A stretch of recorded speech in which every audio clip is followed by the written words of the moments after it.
Okay, that looks a little better.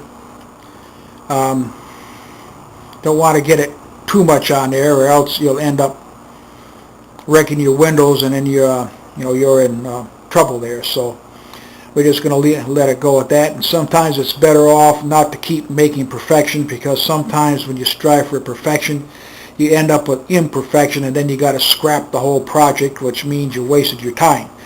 So get it to where it looks halfway decent, and just let it go. Nobody's perfect. I imagine that Dean Freytag has made some clickers here and there as good as what he is, and everybody does that. But you got to remember, even in a steel mill, there's nothing that's perfect on there. There's sheeting that comes off, there's holes in the roof, there's windows broken out, there's a whole bunch of other things here which you wouldn't get away with if you're modeling a Walmart or something, or Kmart or some other thing, or the Waldorf Astoria.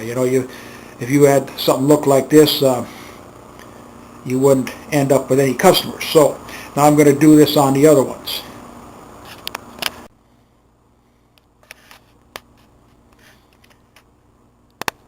Okay, here is the much talked about high line right here.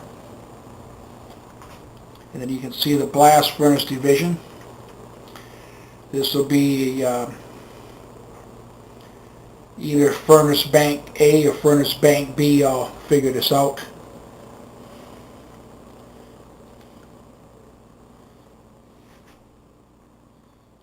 And now I gotta do the same thing and put the other 4 furnaces, which will be down at that end, okay?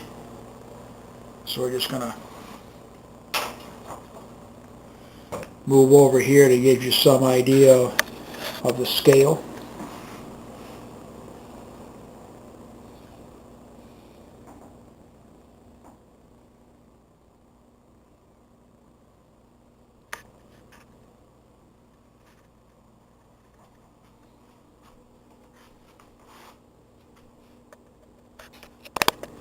Okay, continuing right on, and then you can look down through there and you can see where the skip hoist, and